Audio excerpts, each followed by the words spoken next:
Hi, it's Dr. Branham again. I'm going to make another video today on your assessment evaluation paper. I want to focus on a section of the paper or a couple of sections of the paper that are very important.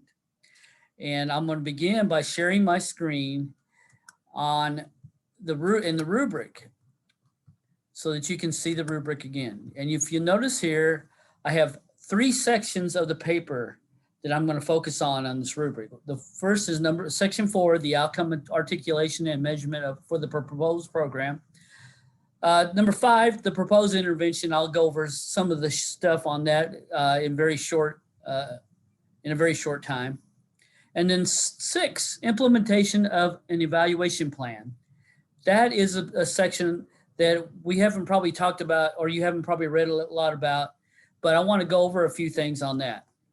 First, on number 4, and this is the most important part of this video, is this section, because if you'll notice, if you look at it and you add up the percentages on number 4 with 2%, 5%, 8%, 10%, 5%, 5%, this is 30% of your paper, which is a huge portion of your grade. This is a big part of the class, just this little section of the paper. There are times, though, when students will only write a paragraph covering this entire section. And that is a mistake. Whenever a part of a paper is 30% of the grade for that paper, you should make sure that about 30% of your text is devoted to that. And so make sure that you focus on this section with extra care, because it's worth so much to your grade. And the reason why it's worth so much to your grade is because it gets to the core of this class and what you're doing in assessment and evaluation. Okay, so let's start. You start by reviewing the goals of the program that you're proposing. Okay, so if you have a goal, we're going to review it. You're going to tell us in the paper what your goals are. Now, goals are something that we've found over time, that people who have goals tend to do better than people who don't have goals. But it's not always the case that people who have goals do better. It's just a strategy for going forward. It's almost always a good idea to have goals. The problem is that for those people who really excel, for those people who are great time managers, a lot of times they find that goals themselves are actual roadblocks, that once you've achieved your goals, you feel like, okay, I don't have to go on anymore. I've achieved my goal. In that case, maybe goals are a bit of a deterrent to success. But in most cases, goals give you a target that you can work towards during the time that you set aside for doing your program. And in those cases, the continuous focus on what you're doing is very productive. It helps you stay on track. It helps you not get off task. It helps you understand your pace, whether your pace is good enough to meet the goal at the end. So goals are almost always a good thing to have. If you're one of those people who tend to set goals and then once they reach them, they stop, then perhaps maybe a good idea is to set progressive goals, like where you have a first goal that you want to do this, and that's the minimal, and then you have another goal that you can go forward with, and even if you've hit that, and try to hit that. Try to hit the highest mark. Well, an example of this is way back in the day, 16 years ago, I ran the Houston Marathon.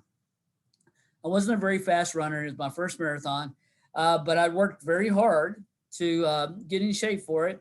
And so I had 3 goals for the marathon. My first goal was to average a 10-minute mile for 26 miles. That was going to be a tough goal. Now, I knew I could do 10-minute miles for an extended period of time, but for doing it for 26 miles, that was going to be tough. My second goal was just to get there and get done in 4.5 hours. If I could get done in 4.5 hours, that was a good enough goal. And then the pie in the sky goal was actually run the marathon in less than 4 hours. There was not much reason to think that I could do that, but just in case I was having a great day, if the adrenaline was pulling me through, I was going to go for that if I could see that at the end. So the 4-hour marathon was a high goal.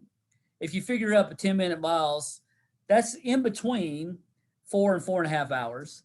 And then if you figure out, if you put the 4.5 hour goal, that was just the first goal that I wanted to meet.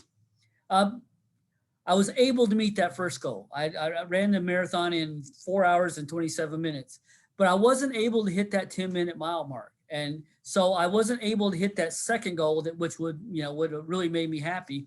And I wasn't even close to my pie in the sky goal. But it gave me a chance that if I knew that I easily was going to hit my first goal, I had a second one sitting there to go for. And so a lot of people, that helps them with their goals. So set goals for your program and understand what those goals are. Number 2 is list the desired outcomes. So every time you have a goal, the outcome is there. For instance, if you have an idea of what you want to do, a big outcome that we always have in our department is enrollment. We always want our enrollments to go up. We want our students to come to school. We want to retain them once they're here. But a big first mark every semester is our enrollment where it needs to be. So our goal is to have a certain level of enrollment each semester. That number tells us an outcome. And that outcome is something that we want to use as a measure of success. So let's use that outcome as a measure of success. In the case of enrollment, I have an enrollment number, the number of students I want to enroll in our department classes, and I'm looking at that to see if our outcome is met. That is a good description of our outcome, the number of students who have enrolled in the class. And then these quantitative indicators. Quantitative indicators are numbers, basically a number of a mark that you're trying to meet. Quantitative indicators of desired outcomes are properly measured and worded. Now, this is something that you need to go ahead and make sure that you look at Clegg and Smart in measuring outcomes, and make sure that you word these outcomes properly so that we can see what you're talking about. First, you get your measure, you have a quantitative measure you want to meet, and then you word it properly. Letter D, performance targets established for quantitative indicators. You need to have a target, a quantitative target of what you want to achieve. And if you hit that quantitative target, you have hit success. Quantitative target 1 for me in that marathon, 4 hours and 30 minutes. I needed to finish before that. That's a quantitative indicator. If I ran it in more than 4 hours and 30 minutes, I missed my goal. If I ran it in less than 4 hours and 30 minutes, I hit my goal. I had the goal, I had it worded, I knew exactly what the goal was, and I knew by the time that I ran whether I met that goal or not. You have to have that target in your outcomes. So make sure you have your targets for success on this assignment. And then you report the current state of each outcome. I want you to say, okay, we're here now.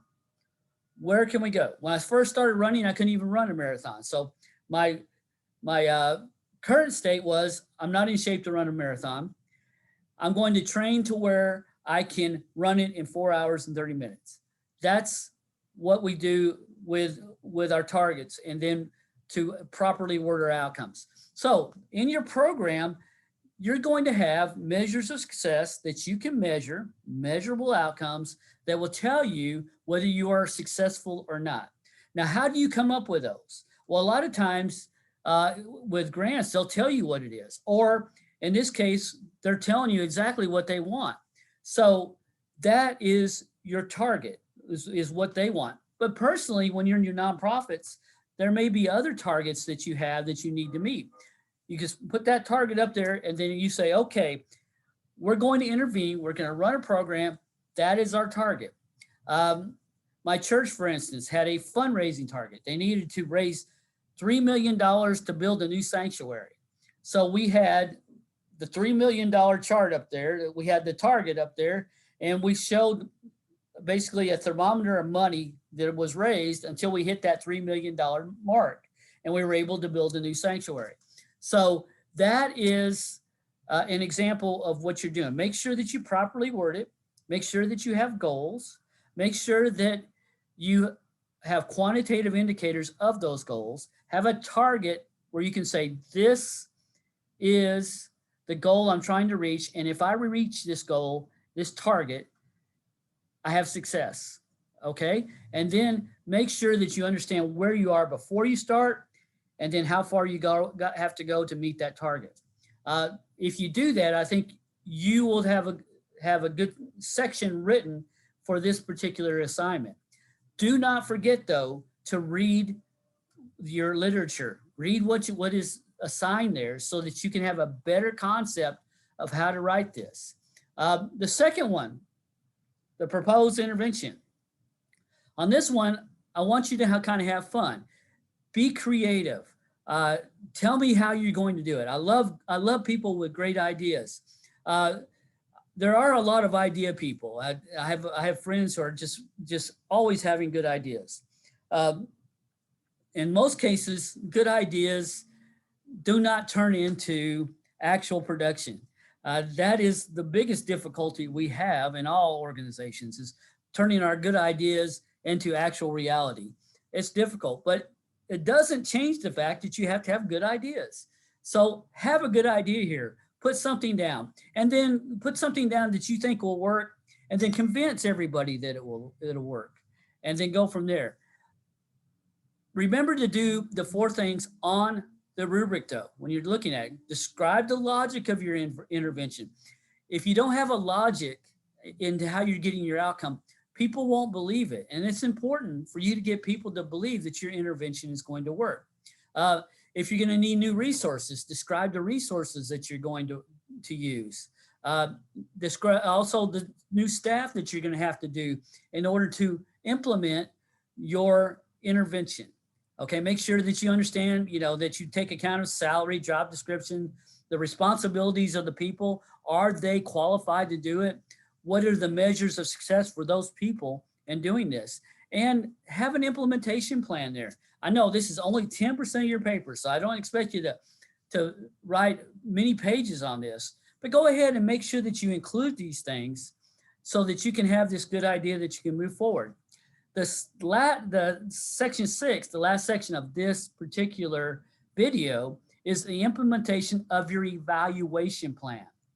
Now, this is a very important part of your project, because a lot of people have very good ideas when it comes to evaluation. I know them. We do evaluations in every program in this university.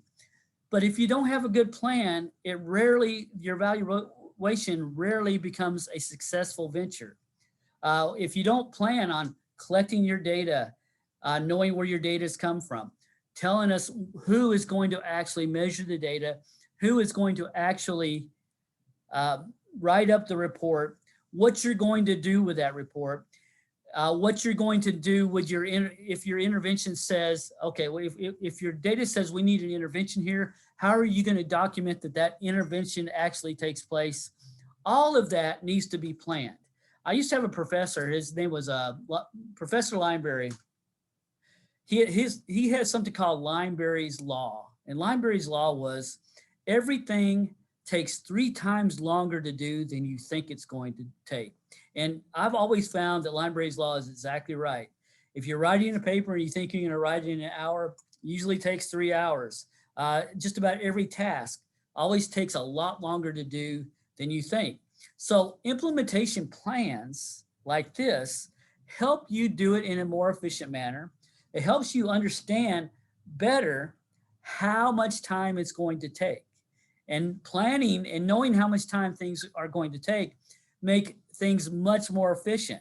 If you have a deadline and you start too late, then you're in trouble. If you need to collect data and you forgot to collect that data, and then all of a sudden you're sitting there with an evaluation to do and you have no data to analyze, then you're in trouble. So planning this stuff really matters. So take care of this section and write out a good plan. I look forward to reading your papers. Have a good time writing them. I will see you later.